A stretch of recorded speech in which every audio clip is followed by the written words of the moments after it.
Good morning. Good morning everyone. Papunta kami sa court ng Barangay Pambuhan kasi magtatanong ako tungkol sa kung pwede na bang bumoto yung aking asawa dito sa Philippines kasi nag-apply na ako ng residency ng aking asawa. Provisionary pa lang siya, hindi pa siya yung permanent talaga, pero may 1 year na pwede na siyang kumuha ng kahit anong IDs. So magta-try ako kung pwede na ba siyang bumoto dito sa Pilipinas. Ayan. Dito na nga kami sa sentro. Naglakad lang kami mula sa bahay kasi malapit lang naman yung sentro. Malapit lang yung barangay hall. Ayan, naglakad lang kami niyan.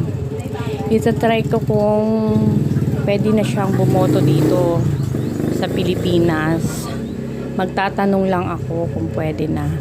Pero naka-apply na siya ng national ID niya. Ayan, waiting na lang kami ng kanyang ID at barangay ID. Meron na din siya. Napakahirap. And kasalukuyan kaming naglalakad ng aking husband. Ayan, try lang namin na kung pwede na siya. Ayan, ito yung sentro ng aming barangay. Ayan, malapit na kami. May mga talipapa din dyan. Ang daming din tindahan dito sa sentro. Ayan. Yan, dyan kami pupunta. Marami na ngang taong nag-aabang. Ayan. Marami na siyang tao. Dumaan muna ako dito sa barangay hall at magtatanong ako kung pwede na ba siya. Ayan, nagtanong ako sa treasurer.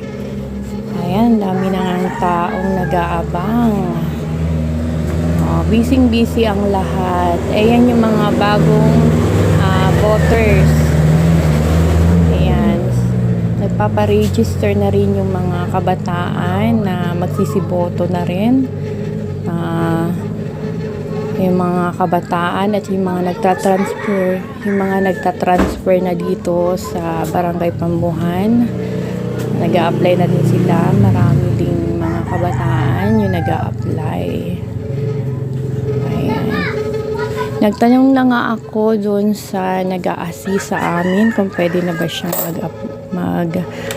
pa-register dito. Sabi sa amin sa kasamaang palad, hindi daw siya pwede dito. Kailangan pa naming kumuha ng Oath of Allegiance sa immigration. Hindi pa siya pinayagang magparehistro. Ang dami pa naming lalakaring papers. Hindi pa daw talaga siya pwede dito kahit may dala kaming IDs na galing sa immigration. Hindi pa pala pwede yun. Ayan lang. Salamat!